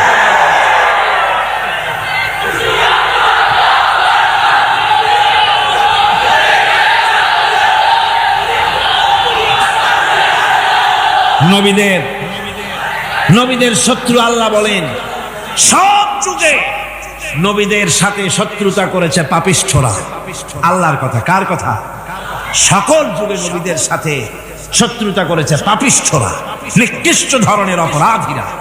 সুতরাং নবী রাসূলদের অবস্থা যখন এই, তখন দ্বীনের দাওয়াত যারাই দেবে তাদের কিসমত এরকম হবেই। এই বাধার মোকাবেলা তাদেরও করতে হবে। এই যে বাধাটা আসে, এই যে মারে, অপরাধ কি? এই যে তারা চোর বা ডাকাত যাদের মারা হয়। আল্লাহ রাব্বুল আলামিন বলেন অপরাধ হলো, ওয়ামা নাকামু মিনহুম ইল্লা আইয়ুমিনু বিল্লাহিল আজিজিল হামিদ। অপরাধ হচ্ছে ইমানদার লোকদের উপরে নির্যাতন চালিয়েছে, অন্য কোনো কারণে নয়। কারণ একটাই, তারা আল্লাহর জমিনে আল্লাহর দ্বীন প্রতিষ্ঠা করতে চেয়েছে, আর কোনো অপরাধ না। জমিন আল্লাহর, জমিন কার? এই বিশাল জনসমুদ্র গর্জে উঠুন একযোগে, বলুন জমিন কার? আইন চলবে কার? এখানেই সংঘর্ষ বেঁধেছে আবহমান কাল ধরে। মানুষ অত্যাচারিত হয়েছে, সাহাবায়ে কেরাম অত্যাচারিত হয়েছেন। বুখারী শরীফের হাদিসে এসেছে, রাসূল করিম সাল্লাল্লাহু আলাইহি ওয়াসাল্লামের কাছে হযরতে খাব্বাব গিয়ে উপস্থিত হয়েছিলেন। হযরতে খাব্বাব বলেন, হাদিসটা এভাবে লেখা হয়েছে বুখারীতে, ওয়ান খাব্বাব বিন আরিদ রাদিয়াল্লাহু তাআলা আনহু قال شكونا إلى رسول الله صلى الله عليه وسلم وهو متوسد بردة له في ظل الكعبة।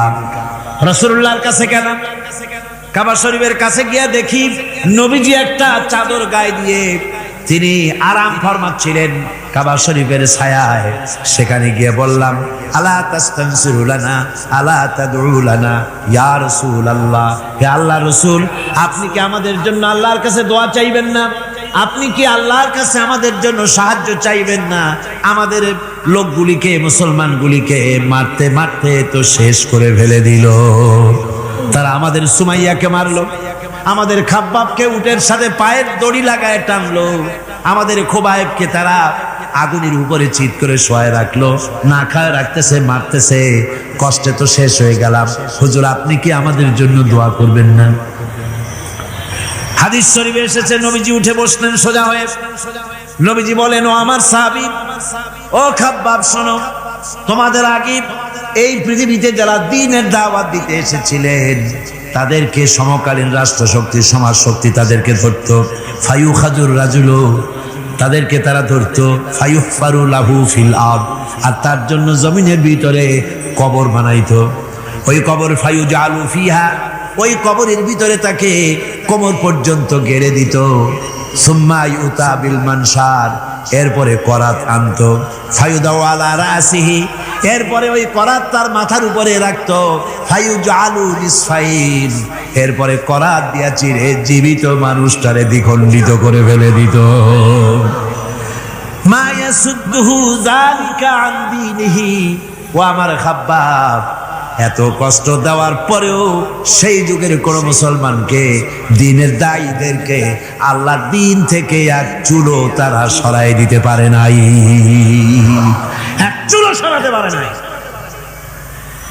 ওয়াল্লাহি, ও খাব্বাব, আমি আমার আল্লাহর নামে কসম করে বলছি, লা ইউতাম্মান্নাল্লাহু হাযাল আমরা হাত্তা ইয়াসিরা আর-রাকিবু মিন সানা ইলা হাযরামাউত।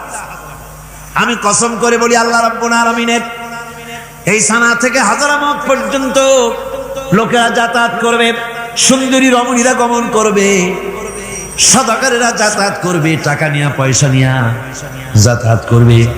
তাদের মনের মধ্যে লুটের ভয়, টাকার ভয়, চুরির ভয়, ডাকাতির ভয়, জেনার ভয়, হত্যার ভয়, ধর্ষণের ভয়, কোনো ভয় থাকবে না। লা ইয়াখাফু ইল্লাল্লাহ, আল্লাহ ছাড়া কোনো ভয় থাকবে না।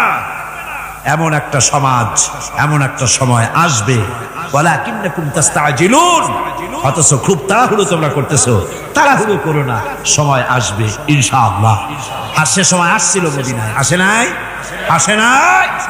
সুতরাং আজও চট্টগ্রামের এই বিশাল জনসমুদ্রকে বলতে চাই, নির্যাতন, স্বৈরাচার, জুলুম, অত্যাচার, হত্যাকাণ্ড যা কিছু ঘটতেছে, ধৈর্য ধরুন, আন্দোলনে শরীক হন, জান বাজি রাখুন। এ বাংলাদেশেও আগামী যে পার্লামেন্ট হবে, আগামী জাতীয় নির্বাচনে যে পার্লামেন্ট তৈরি হবে, ইনশাআল্লাহ সেই পার্লামেন্ট হবে কোরআনের পার্লামেন্ট ইনশাআল্লাহ।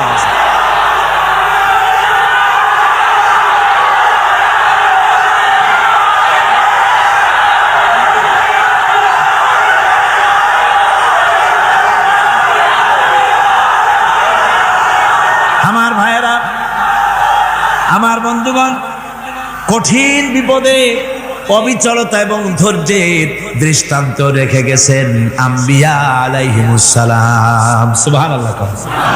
কঠিন বিপদে অবিচলতা, দৃঢ়তা, ধৈর্য কারে বলে, তার দৃষ্টান্ত কারা রেখেছেন? আম্বিয়া আলাইহিমুস সালাম। ওনারাই আমাদের আদর্শ, নবীরাই আদর্শ। সাহাবায়ে কেরাম রিদওয়ানুল্লাহ তাআলা আলাইহিম আজমাইন আমাদের আদর্শ। ভাইরা আমার, মুসা আলাইহিস সালামকে ফেরাউন যখন ঘিরে ফেলে দিল, কোরআনের সব কথা গল্প গুজবার ইতিহাসের জন্য লেখা হয় নাই। কোরআনের মধ্যে যা লেখা হয়েছে সব বান্দাদের উপদেশের জন্য, যাতে করে লোকেরা চিরটা কাল এর থেকে উপদেশ নিয়ে নিজেদের তৈরি করতে পারে। জোরে বলেন সুবহানাল্লাহ। মুসা আলাইহিস সালামের কথা আল্লাহ বলেন, ফেরাউন তাকে ঘিরে ফেলে দিল, পালাবার রাস্তা নাই। ফালাম্মা তারাআল জামআন ক্বালা আসহাবু মূসা ইন্না লামুদরাকুন। মুসা আলাইহিস সালামের উম্মতরা বললেন, হে মুসা, পাকড়াও হয়ে গেছি, পালাবার রাস্তা নাই। তিন দিক থেকে আমাদেরকে ঘেরাও করেছে ফেরাউনের শক্তি। সামনে কি? দরিয়া, আর তিন দিকে কি? ঘেরাও আন্দোলন। পালাবার পথ নাই, পালাবার পথ নাই।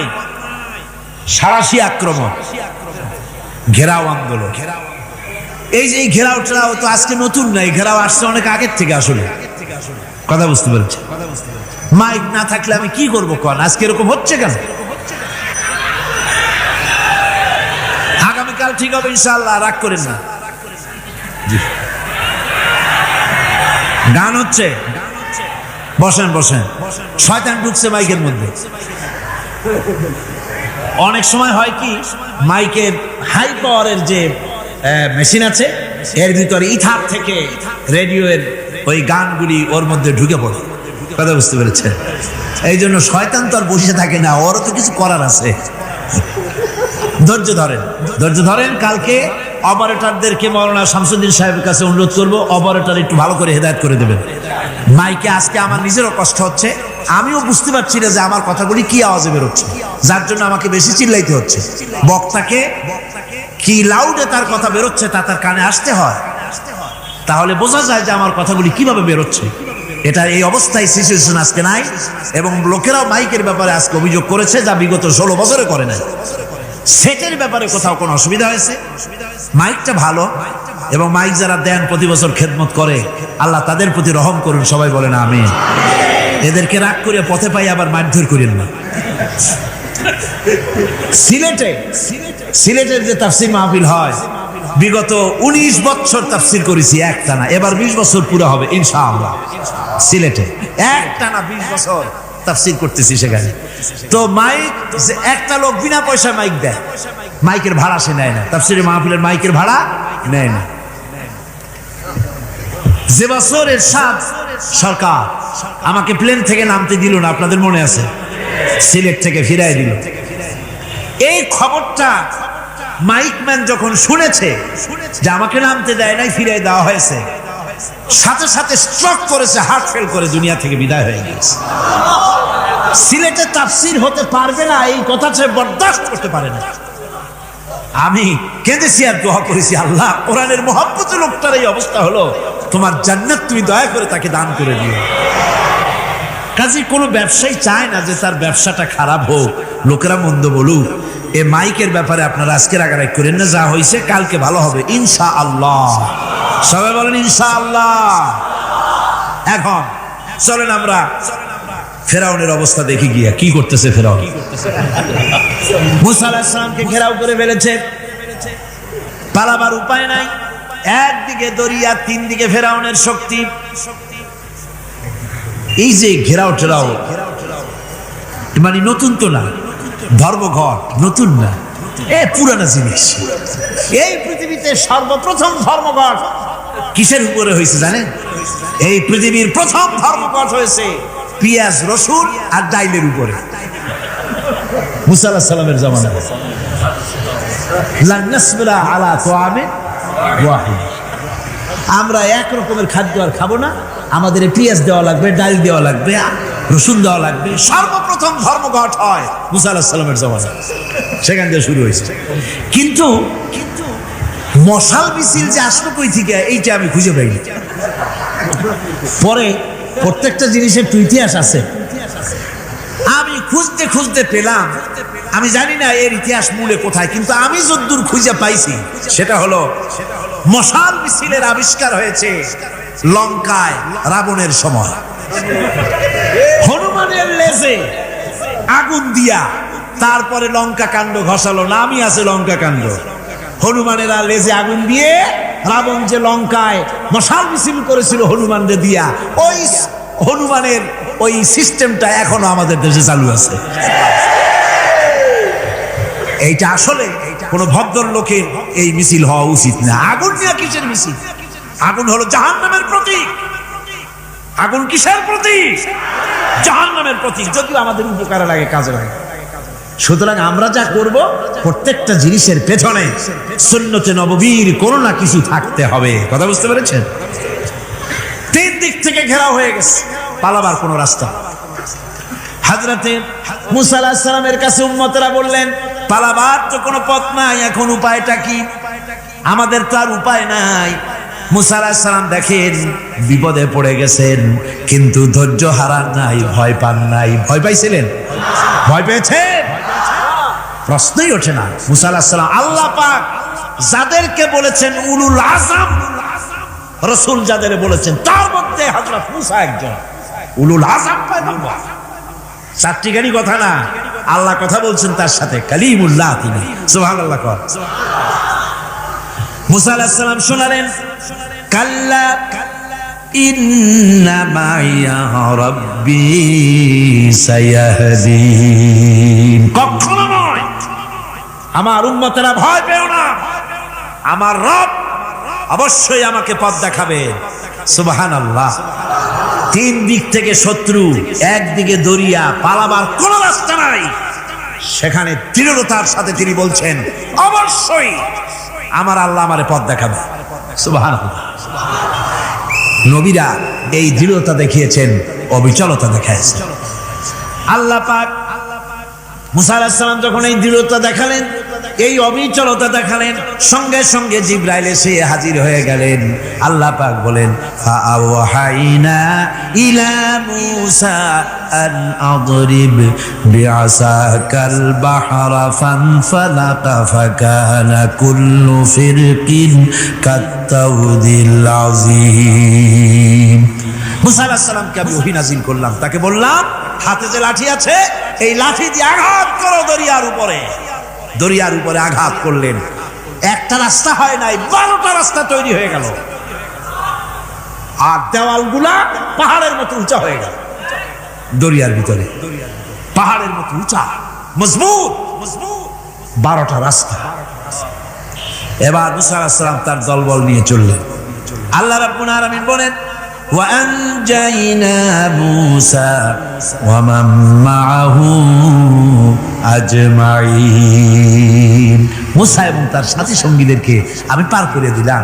মুসা আলাইহিস সালাম এবং তার সাথী সঙ্গী নিয়ে যখন দরিয়ার মাঝখানে আসছে, ফেরাউন তার দলবল নিয়ে এসে গেছে। আসে দেখে নদীর মধ্যে রাস্তা। বাবা, খুব তো কায়দা। ও মনে করছে ওর বাজানের তৈরি করা ডিস্ট্রিক্ট বোর্ডের রাস্তা।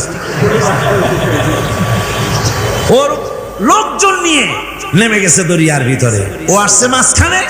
মুসা আলাইহিস সালাম চলে গেছেন ওপার, দরিয়া পার। মাঝখানে যখন এসে গেল, আল্লাহ রাব্বুল আলামিন পানিকে অর্ডার করলেন কুন। আল্লাহর তো বটন টেপা লাগে না, মুখ দিয়া কোনো হুকুম করা লাগে না, শুধু বলেন কুন। যে ব্যাপারে কুন বলেন ফায়াকুন, সাথে সাথে হয়ে যায়। আল্লাহ বললেন কুন, আর অমনি রাস্তা বন্ধ হয়ে গেল। এবার তুফান শুরু হয়েছে নদীতে, ঢেউয়ের উপরে ঢেউ, মৌজুন কাল জিবাল, পাহাড়ের মতো উঁচু হয়ে হয়ে ঢেউ আসতেছে।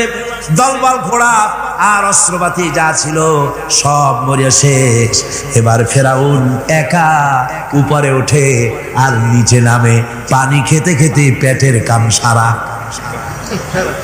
জনমের খাওয়া খাইছে পানি, এখন জান চায়, বাঁচবার আর উপায় না, বাঁচবার আর উপায় নাই। ফেরাউন তার নিজের জীবন সম্পর্কে হতাশ হয়ে গেল। এবার ফেরাউন বলতেছে, আমানতু আন্নাহু লা ইলাহা ইল্লাল্লাযী আমানাত বিহি বানু ইসরাঈল। আমি ঈমান আনলাম, আমি ঈমান আনলাম আল্লাহ ছাড়া কোন ইলাহা নাই। ওই আল্লাহর উপর ঈমান আনলাম যে আল্লাহর উপরে ঈমান এনেছে বনি ইসরাঈলেরা। আল্লাহ যাতে ঠিক পায় যে কোন আল্লাহর উপর ঈমান আনছে। বনি ইসরাঈলের আল্লাহর উপর ঈমান আনলাম। আল্লাহ এই তো মুসলমান হয়ে গেছে, এরপরও আমার সুবাও কেন? আল্লাহ রাব্বুল আলামিন জবাবে বলেন, আল আন, এখন وَقَدْ عَصَيْتَ قَبْلُ وَكُنْتَ مِنَ الْمُفْسِدِينَ। এখন ঈমান আনার কথা বলছো, অথচ যুগের পর যুগ, বছরের পর বছর ধরে আমার মানুষের উপরে মন গড়া আইন চালায়েছো, আমার পয়গম্বরের সাথে বেয়াদবি করেছো। আজ তোমাকে আমি ছাড়ছি না, তোমাকে আজকে ছেড়ে দেব না, আমি তোমাকে মারব। আর সমস্ত প্রাণীগুলিকে, স্থলচর প্রাণীগুলিকে আল্লাহ পাক অর্ডার দিয়া দিলেন, এই ফেরাউনের লাশকে ডুবাবি না, পচাবি না, খাবি না। আল ইয়াউমা নুনাজ্জিকা বিবাদানিক, আমি তোমার শরীরে বাঁচায় দেব। পোকে খাবে না, পানিতে পচবে না, মাছে খাবে না, কুমিরে খাবে না, দুনিয়ার কোনো পশুতে খাবে না। আমি তোরে শুটকি বানাইয়া রাখবো, যাতে করে দুনিয়ার সমস্ত ফেরাউন যত যুগে যুগে আসে তোরে দেখে যেন হেদায়েত নিতে পারে। ফেরাউনকে আল্লাহ শুটকি বানায় রাখছে। আমি ফেরাউনদের লাশ দেখেছি ব্রিটিশ মিউজিয়ামে। ফেরাউন তো একটা না, অনেকগুলা, আসলটারে অবশ্য দেখিনি। ব্রিটিশ মিউজিয়ামে ওই ফেরাউনগুলার লাশ যখন অসুবিধা হয়, মমিগুলি, তখন ইংল্যান্ডে নিয়ে যায় চিকিৎসা করাবার জন্য। চোখ টোক আছে গর্তের ভিতরে, তারপরে চামড়া টামড়া হাড়ের সাথে মিশানো, ওইভাবে চেহারা দেখলে মনে হয় যে সত্যি ফেরাউনিগুলো। আর ব্রিটিশের কাম মিশর থেকে নামছে এমন কোনো জিনিস নাই। আমি সেখানে এক বক্তৃতা বলছিলাম, আপনারা এদের এখন সভ্য, এদের এখন ভদ্র, এরা হলো ইন্টারন্যাশনাল সোর্স। ওরা সারা দুনিয়া চুরি করেছে। লন্ডনে বক্তৃতা করেছি, সারাটা দুনিয়া চুরি করছে, আমাদের দেশকে শোষণ করেছে। এই বিশাল ভূভাগকে শোষণ করে ইংল্যান্ডের দ্বীপটাকে তারা সাজাইছে। তারা ময়ূর সিংহাসনের, শাহজাহানের ময়ূর সিংহাসনের ময়ূরের বাম চোখে কোহিনূর মণি লাগাইছিলেন। শাহজাহান ময়ূরের ডান চোখে কোহিনূর মণি লাগায় নাই। কোহিনূর মণির অনেক দাম, আমি দেখে এসেছি মণি। এখন সেটা কুইন এলিজাবেথের মুকুটে শোভা পাচ্ছে। সেই মণি এমনি বলে প্রবাদে 7 রাজার ধন 1 মাণিক্য, বলেন এরকম অনেক দাম। শাহজাহান দেখালেন, আমি মুসলমান, আমার কাছে এটার দাম নাই, এই জন্য ময়ূরের ডান চোখে লাগালাম না, বাম চোখে লাগাই দিলাম। এইটারে চুরি করছে। তারপরে মিশর থেকে, মিশরের মমি চুরি করেছে, জুতা চুরি করছে, ছাতি চুরি করছে, পিসা চুরি করেছে। আমি বললাম, এইগুলা কি ভদ্রলোক নাকি? এরা জুতা চোর, পিসা চোর, লাঠি চোর, সব চুরি করেছে। যাই দেখেন ব্রিটিশ মিউজিয়ামের মধ্যে সব দুনিয়ার চুরি করা জিনিস নিয়ে তারা মানুষকে দেখাইয়া পয়সা অর্জন করছে। টিপু সুলতানের তরবারিটা পর্যন্ত চুরি করেছে। আজ পর্যন্ত ব্রিটিশ মিউজিয়ামে টিপু সুলতানের তরবারিটা আছে, আমি তরবারিটা দেখে এসেছি। আমার বন্ধুগণ, বলতেছিলাম যে পৃথিবীতে আল্লাহ রাব্বুল আলামিন নবীরা তাদের চরিত্র দিয়ে বিপদের মোকাবেলা করে, দুনিয়ার সামনে কঠিন বিপদের মোকাবেলা করে অবিচলতা, দৃঢ়তা দেখায় গেছেন যে কেমন করে এই পৃথিবীতে বিপদের সামনে মোকাবেলা করতে হয়। ধৈর্য ধরতে হবে। বিপদ আসবে পাহাড় সমান হয়ে, আপনাকে ধৈর্য ধারণ করতে হবে সেভাবে বুক বেঁধে। যেহেতু এটা যদি বিশ্বাস হয় যে আমার কিসমতে যা আছে তার থেকে বেশি কিছু হবে না, তাহলেই আপনার ধৈর্য আসবে, ভয় পাবেন না। কথা ঠিক কিনা কন?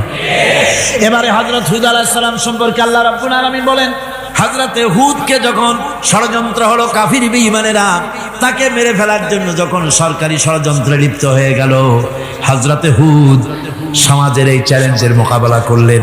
হযরত হুদ বলেন, ফাকিদুনি জামিআন সুম্মা লা তুনজিরুন ইন্নী তাওয়াক্কালতু আলাল্লাহি রাব্বি ওয়া রাব্বিকুম। তোমরা তোমাদের ষড়যন্ত্র আমার বিরুদ্ধে যত পারো আমার বিরুদ্ধে ষড়যন্ত্র চালাও, এতটুকুন আমার অবকাশ দিও না। আমি এমন আল্লাহর উপরে ভরসা করেছি যার হাতের ভিতরে তোমাদেরও জান আর আমারও জান। যা পারো তাই করো। সরকার, সমস্ত শক্তি একত্রিত হয়ে আমার মোকাবেলা করো। একদিকে হুদ আলাইহিস সালাম, আর একদিকে গোটা জাতি। হযরত হুদ ভয় পায় নাই। সুবহানাল্লাহ। ঈমান বিল্লাহ মানুষের কলিজাকে এভাবে শক্ত করে দেয়। কোন আলহামদুলিল্লাহ। এবারে এই বিপদের, কঠিন বিপদের মোকাবেলা করে আমার রাসূল যে প্রমাণ দিয়া গেলেন, আমার রাসূল যে কঠিন বিপদের মোকাবেলা করলেন, ভাইরা আমার, হিজরতের রাতে সওর পাহাড়ের ভিতরে যখন তিনি আশ্রয় নিলেন, হযরতে আবু বকরের সাথে ছিলেন। হযরতে আবু বকর রাদিয়াল্লাহু তাআলা আনহু বলেন, হুজুর আপনি দাঁড়ান, এটা তো পাহাড়িয়া গুহা, গুহার ভিতরে সাপ থাকতে পারে, বিচ্ছু থাকতে পারে, আমি আগে ঢুকি, বিপদ যদি হয় আমার উপর থেকে হয়ে যায়। গুহার ভিতরে নেমে গুহা সাফ করলেন। এরপরে হুজুরকে ডাকলেন, হুজুর তাশরীফ নিলেন গুহার ভিতরে। এরপরে হুজুর বললেন, আবু বকর, পাহাড়ে হেঁটে হেঁটে 2-3টা পাহাড় পাড়ি দিয়া যাওয়া লাগে সূর পাহাড়ে। মদিনার সোজা রাস্তা হুজুর ধরেন নাই, মেসফালার পথ দিয়া, জাবালে কেদোয়ার উপর দিয়া তিনটা পাহাড় পাড়ি দিয়ে তারপরে হুজুর গেলেন সোর পাহাড়ে। গুহার ভিতরে হুজুর তাশরিফ নিলেন, বললেন আবু বকর তুমি বসো, তোমার উরুর উপরে মাথা রেখে আমি একটু আরাম করি। হযরতে আবু বকর বসলেন, হুজুর তার উরুর উপরে মাথা রেখে ঘুমায় গেলেন। আর এরপরে কাফির বেঈমানেরা তালাশ করতে করতে কাফেরেরা এসে গেল পায়ের চিহ্ন দেখে দেখে গর্তের কাছে। হযরত আবু বকর ভয়তে কেঁদে ফেললেন, আহারে আর তো উপায় নাই, এবার তো ধরা পড়ে গেছি, এবার নবীজিকে মেরে ফেলে দেবে। নবীর মহব্বতে, নিজের মহব্বতে নয় নবীর মহব্বতে কাঁদতেছিলেন। হুজুর বলেন, হুজুরের ঘুম ভেঙে গেল। বলো আবু বকর কাঁদো কেন? ছেলের কথা, মেয়ের কথা, বিবির কথা, বাড়ির কথা মনে পড়লো নাকি?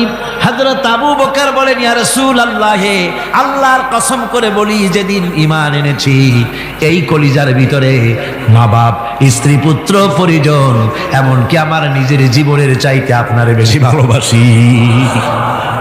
তা কাঁদো কেন? কাঁদো কেন? হযরত আবু বকর বলেন, হুজুর ধরা পড়ে গেছি, কাফেররা এসে গেছে গর্তের কাছে, তাকালি আমাদের দেখতে পাবে, আমরা তো মাইনরিটি, ওরা তো মেজরিটি, আমরা তো ধরি মারি ফেলাই দেবে, আপনাকে মেরে ফেলে দেবে, এই জন্য কাফি। আল্লাহ রাব্বুল আলামিন, হুজুর তখন কি দৃঢ়তা, কি অবিচলতা, কি ধৈর্যের পাহাড় সম মনোবৃত্তি তখন দেখালেন।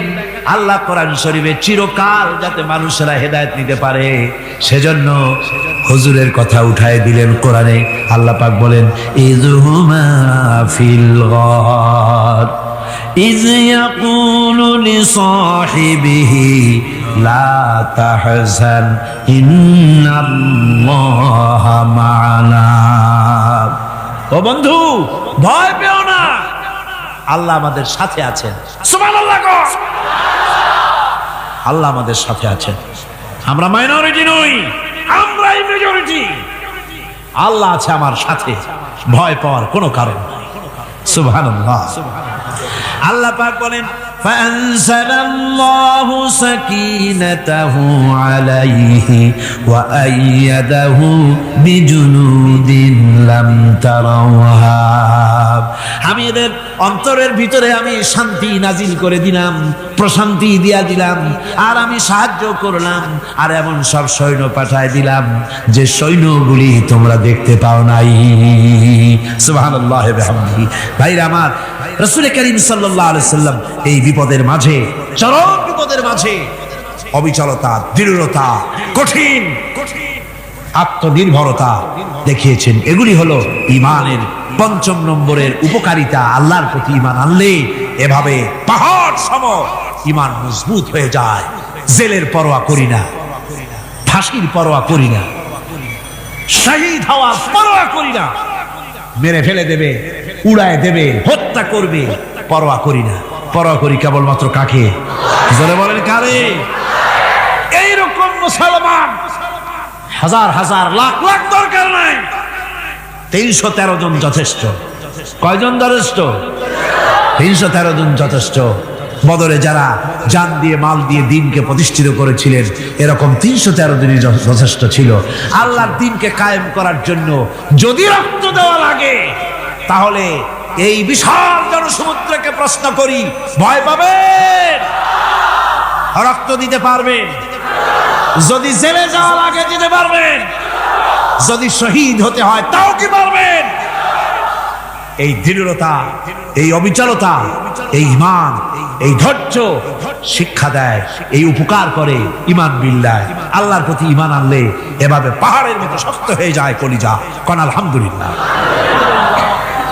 আমার বন্ধুগণ, এবার আমি বলবো সর্বশেষ উপকারের কথাটা বলি, মোনাজাত ছেড়ে দেব। কয়টার কথা বলছিলাম? উপকার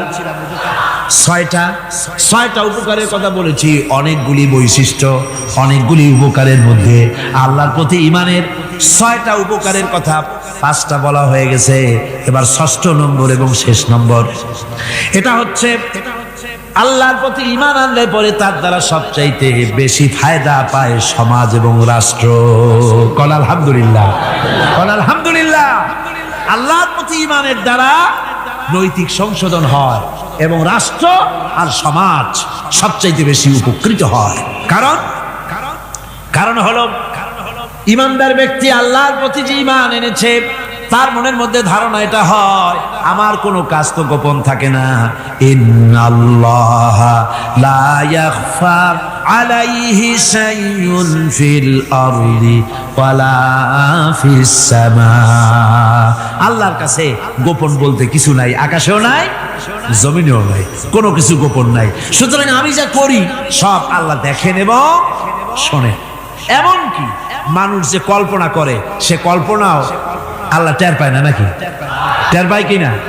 ওয়াইন তুবদু মিন আনফুসিকুম আও তুখফুহু ইউহাসিবুকুম বিহিল্লাহ। মনের ভিতরে যে কল্পনা করো, আল্লাহ পাক বলেন এ কল্পনারও হিসাব আমি রব্বুল আলামিন তোমার কাছ থেকে নেব।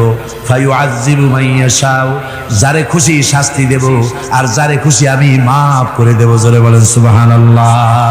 ফায়াগফিরু লিমান ইয়াশা ওয়া ইউআযযিবু মান ইয়াশা, যারে খুশি মাফ করব, যারে খুশি শাস্তি দেব, কল্পনারও হিসাব নেব। এই কথা মুমিনের যদি জানা থাকে তাহলে আর তার কোনো চিন্তা থাকে না, তার নৈতিক চরিত্র ভালো হয়ে যায়। কোন সুবহানাল্লাহ।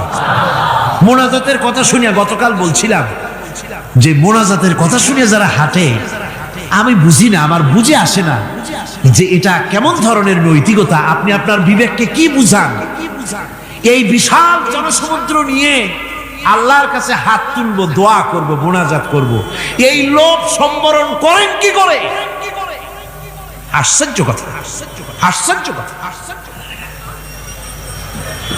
আমার বন্ধুগণ, ইমানদার লোক, আল্লাহর প্রতি ঈমান আসলে পরে সমাজ উপকৃত হয়, রাষ্ট্র উপকৃত হয়ে যায়। যেহেতু বান্দা জানে আমি দায়িত্বহীন কোনো কথা বলতে পারবো না, দায়িত্বহীন কোনো কাজ করতে পারবো না।